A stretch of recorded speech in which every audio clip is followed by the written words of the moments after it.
Om Swastiastu. Om Swastiastu. Assalamualaikum warahmatullahi wabarakatuh. Shalom, nama budaya, salam sejahtera untuk kita semua. Selamat datang kembali pemirsa di channel YouTube Pasraman Bali Eling Spirit.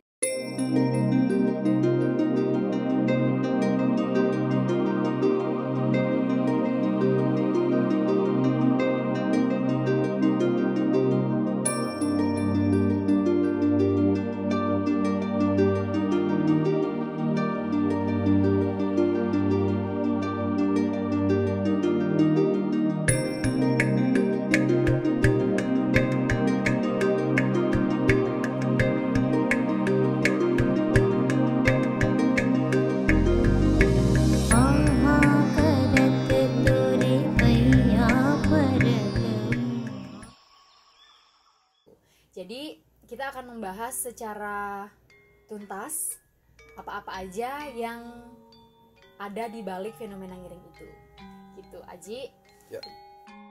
Jadi hari ini kita akan membahas banyak tentang itu.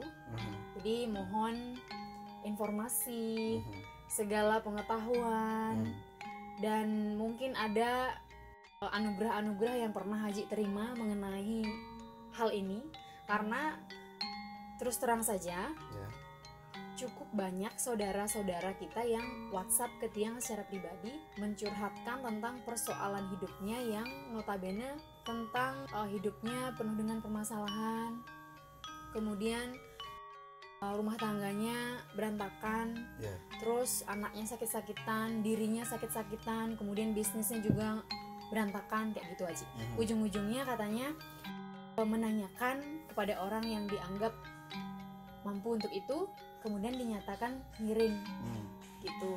Jadi biar informasi yang sekiranya tepat dapat tersebar dan dapat dipahami oleh saudara-saudara kita. Itu Aji sebenarnya kenapa topik ini dipilih. Kemudian banyak juga yang nanya-nanya. Tuh. Ya.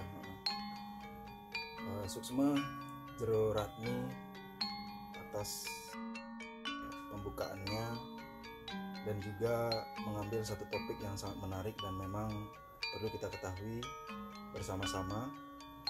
Nah, jadi yang paling dasar yang harus kita tahu pertama kan definisi atau pengertian ngiring itu sendiri. Kalau dicari dari Kamus Besar Bahasa Indonesia itu tidak ada itu. Dan yang jelas ini adalah warisan leluhur terutama orang Bali. Jadi Hindu kan tidak hanya di Bali saja, seluruh Nusantara dan bahkan seluruh dunia. Nah, jadi kalau misalnya ngiring itu kita cari, kita pahami, kita telusuri, kita renungkan lebih dalam lagi, itu sebetulnya adalah tugas hidup. Jadi kalau bahasa Indonesia kan itu adalah tugas hidup. Nah, tugas hidup ini dalam kurun waktu tertentu, karena waktu terus berubah, waktu terus bergulir, jadi otomatis dalam kehidupan kita memiliki banyak proses yang harus kita jalani, yang harus kita lakukan, yang harus kita terima, yang harus kita jalankan sebagai tugas dan tanggung jawab kehidupan. Nah, makanya kalau misalnya kita sejak lahir kemudian bertumbuh, kita sebagai umat Hindu terutama yang mengawali proses kehidupan kita itu kan ada istilah catur asrama. Catur asrama ini sudah sangat jelas memaparkan, memberikan petunjuk-petunjuk dasar untuk perjalanan hidup kita setiap level-levelnya, yaitu Brahmacari. Nah, pada posisi Brahmacari yaitu pencarian ilmu pengetahuan, pencarian kitab suci keluar maupun ke dalam diri, itu sebetulnya untuk memahami diri kita pribadi, diri kita sendiri, memahami kehidupan, memahami tugas dan tanggung jawab, memahami hukum spiritual maupun hukum material. Ada juga yang namanya hukum-hukum kenegaraan dan aturan-aturan yang akhirnya mengarah pada etika moral di masyarakat. Itu Brahmacari. Kita harus belajar itu. Nah, dari sanalah pencarian tugas hidup itu, pencarian arti ngiring itu. Oh, berarti breakdownnya dari caturasrama itu aja ya. Ya, Kenyataannya di masyarakat sepertinya cukup jauh dari itu aja. Karena kalau kita sudah mendengar kata ngiring, mungkin pemirsa semua juga kalau udah ngiring itu berarti sudah bayangannya, konotasinya tuh berbeda aja. Dalam artian biasanya kalau orang ngiring itu adalah mengikuti satu sesembahan khusus yang karena entah dipilih, kadang melalui mimpi, kadang dari kesialan hidup itu ujung-ujungnya akhirnya ternyata itu adalah tanda ngiring dan kaitannya ke arah sana gitu loh, Ya. Ci. Jadi kita itu gimana betul. menurut Aji? Itu memang betul ada yang seperti itu. Itu adalah cara-cara secara tradisional, cara-cara yang diwariskan oleh nenek moyang kita. Karena zaman dulu dan bahkan zaman sekarang pun spirit itu kan memang harus kita libatkan. Kita tidak bisa hidup tanpa spirit dan kekuatan atau taksu yang diberikan oleh beliau. Nah, jadi yang paling mendasar yang harus kita pahami kan tentang tujuan hidup secara menyeluruh ya. Life purpose gitu ya. Ya, secara menyeluruh dulu. Yaitu moksartam jagadita yaca iti dharma. Kalau tiang misalnya membahas persoalan niki, tidak bisa hanya satu kitab suci saja. Tidak bisa hanya satu lontar saja. Kalaupun lontar yang mana, kitab suci yang mana, kalaupun weda yang mana kan gitu. Berbicara weda ada 4 weda, Sruti dan Smerti. Kalau cuman itu saja yang dianggap weda kan justru mengecilkan alam semesta ini. Weda itu kan artinya berasal dari kata wits yang artinya pengetahuan. Jadi segala pengetahuan yang tidak ada di dalam Sruti itu sekalipun dan juga Smerti, weda ya weda gitu. Pengetahuan ya pengetahuan, ilmu seluruh pengetahuan alam semesta ini ya. Nah, jadi kita sebagai umat Hindu memiliki flexibility, memiliki kedinamisan yang tidak terkekang oleh bahkan ruang dan waktu. Sementara hidup ini di dunia ini kan terbungkus oleh ruang dan waktu. Nah, jadi mari kita sebagai orang Bali khususnya, mungkin ada orang Jawa, orang Kalimantan, orang Sumatera, orang Irian, Maluku, Lombok dan lain sebagainya. Cara berpikir kita tuh wider, diperbesar. diperlebar. Ya, kita harus mampu menggunakan yang namanya berpikir secara global, tapi tindakan kita tuh lokal. Global gitu ya. Ya, apa? Global. Global. Apa artinya global itu? Berpikirnya global, actionnya lokal. Makanya baru kita bisa yang namanya menjalankan adat istiadat budaya tradisi kita yang sudah diwariskan oleh nenek moyang kita. Karena tingnya global, act-nya lokal. Karena Gitu. sebenarnya kalau ditelusuri ternyata tradisi-tradisi yang beliau turunkan, leluhur kita turunkan dari zaman dulu sampai saat ini masih dijalankan itu sebenarnya itulah ilmu tingkat tinggi yang kadang-kadang kita sebagai orang Bali yang menjalankan itu sebagai rutinitas, sebenarnya kita nggak paham apa itu ada di dalamnya.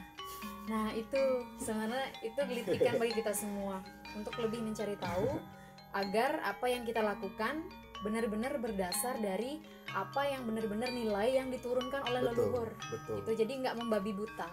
Betul. Nah, jadi kalau berbicara tentang kecanggihan teknologi yang sekarang, saat ini teknologi dan modernisasi di dunia ini kan baru pada 4.0. Sebentar lagi mau menuju 5.0. Kalau berbicara tentang taksu, berbicara tentang spiritual, berbicara tentang warisan nenek moyang kita, hampir semua orang tidak memahami itu. Kecanggihan dari semua itu sebetulnya sudah mungkin ratusan titik nol gitu. Bahkan yang saya pelajari, yang saya tahu, yang saya telusuri lebih dalam lagi, itu sudah mencapai pada 12.0. Kecanggihan yang seperti itu. Karena zaman dulu memang ada makhluk diri kita, leluhur kita, nenek moyang kita berbicara dengan kekuatan pikiran.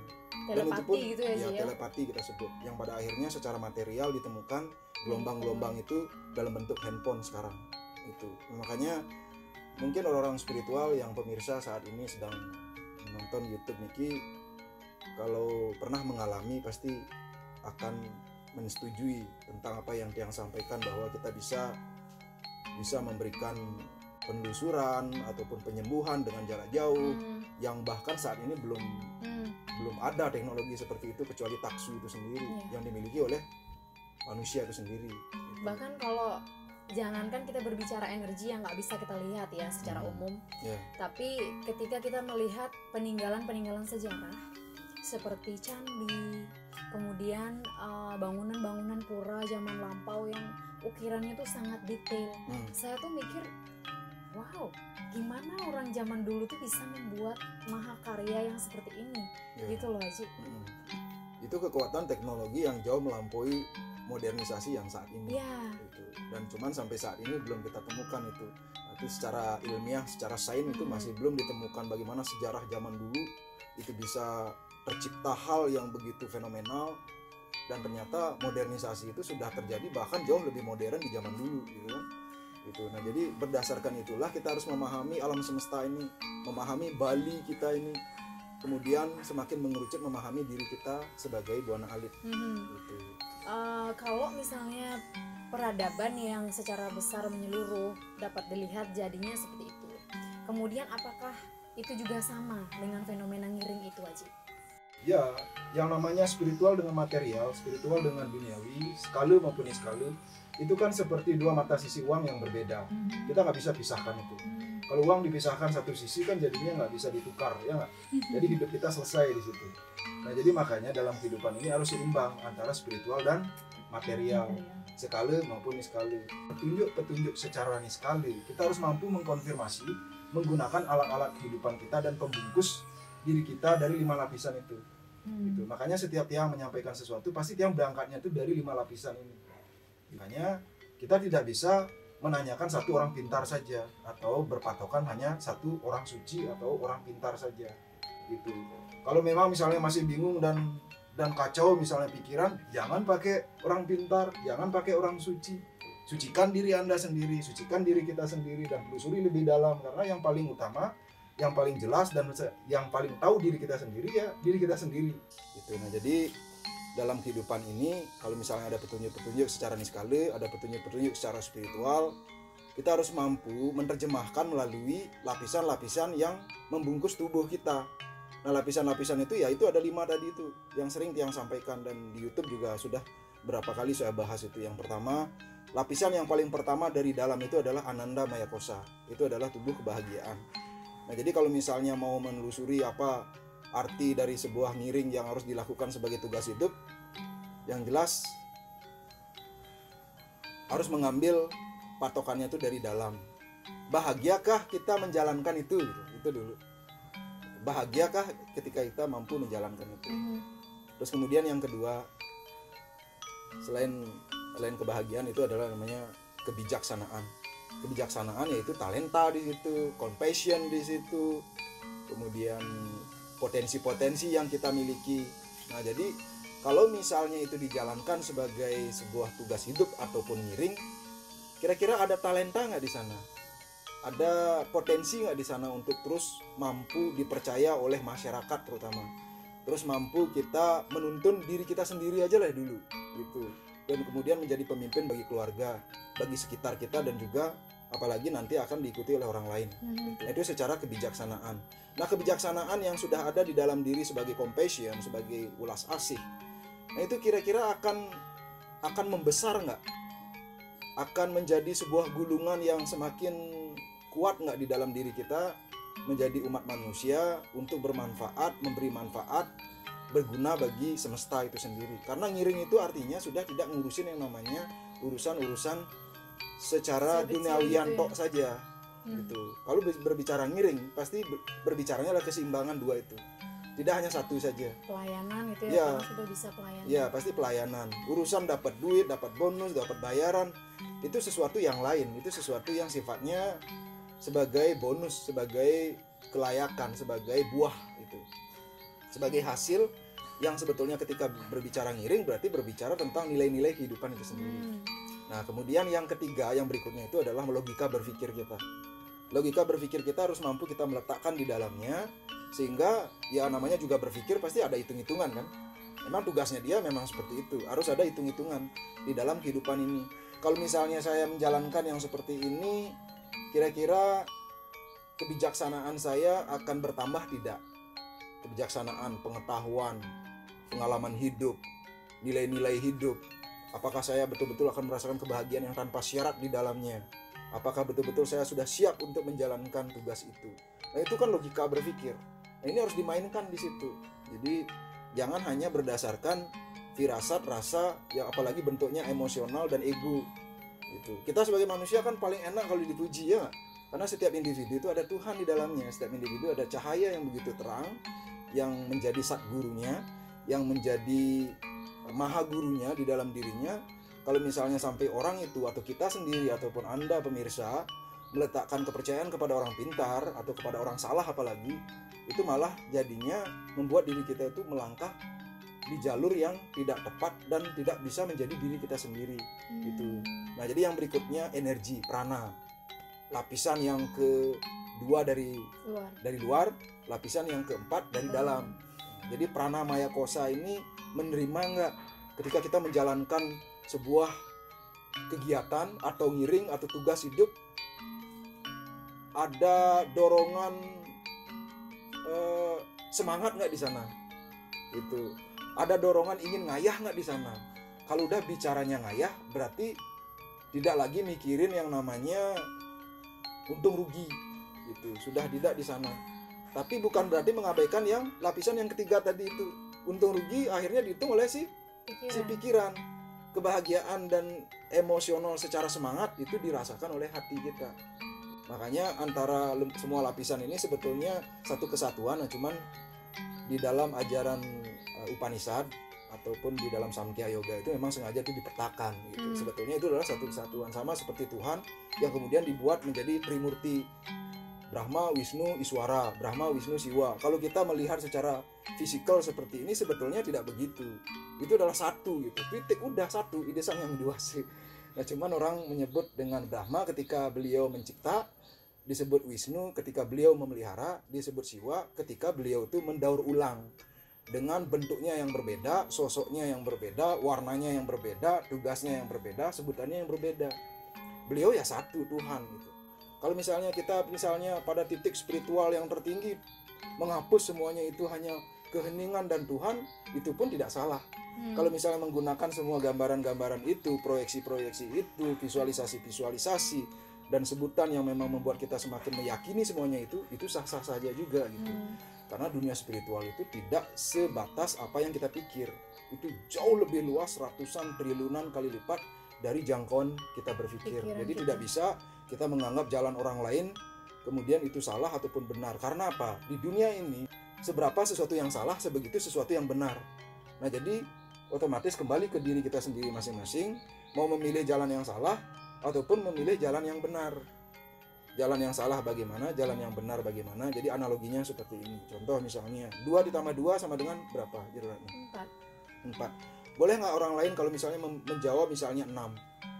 Enggak. Kenapa enggak? Karena yang hakiki ya 4. Ya 4. Nah, boleh nggak menjawab dengan jawaban yang lain selain 4 tapi benar? Boleh. Ada nggak? Bagaimana Misalnya, itu? 2 tambah 2 sama dengan 3 tambah 1, atau 6 kurang 2, atau 5 kurang 1. Ya. Seperti itu aja ya. Nah, jadi jawaban benar itu kan jadi tidak terbatas, ya nggak? Jawaban yang benar itu tidak terbatas. Nah, ketika misalnya orang 2 tambah 2 menjawab dengan 6, itu salah apa benar? Salah. Terus mungkin kalau misalnya menjawab 7, salah. 8, Salah. 10, Salah. dan salah pun tidak terbatas. Jangan sampai kita tuh terjebak bahwa kebenaran itu satu. Kata siapa satu? Kebenaran itu begitu multi dan kesalahan juga begitu multi. Nah, makanya kita harus sumbernya satu. Sumbernya betul satu. Tapi kita sudah tahu belum? Ya, kita sudah tahu belum sumbernya itu dulu gitu. Right. Kalau kita masih belum paham sumbernya, bagaimana kita mengatakan bahwa kebenaran itu satu? Right. Lebih baik kita berpatokan, oh ya, kebenaran itu memang begitu multiple dan kesalahan, sesuatu yang salah pun juga sama banyaknya. Jadi jalan yang menuju lurus itu ada begitu banyak, dan begitu jalan yang menyimpang pun juga banyak. Ketika misalnya lurus ke sana adalah lurus-lurus saja, apakah ke sana tidak lurus kalau ketika orang jalan ke sana lurus kan gitu? Ketika jalan ke sana lurus. Tapi kalau orang banyak jalannya lika-liku dan lain sebagainya, itu pun semua kembali ke diri masing-masing. Nah, jadi kecerdasan ini yang harus kita bangun dulu. Kekuatan ini yang harus terus dijalani dulu. Makanya di Brahmacari Niki adalah proses penemuan jati diri dulu. Penemuan siapa diri saya.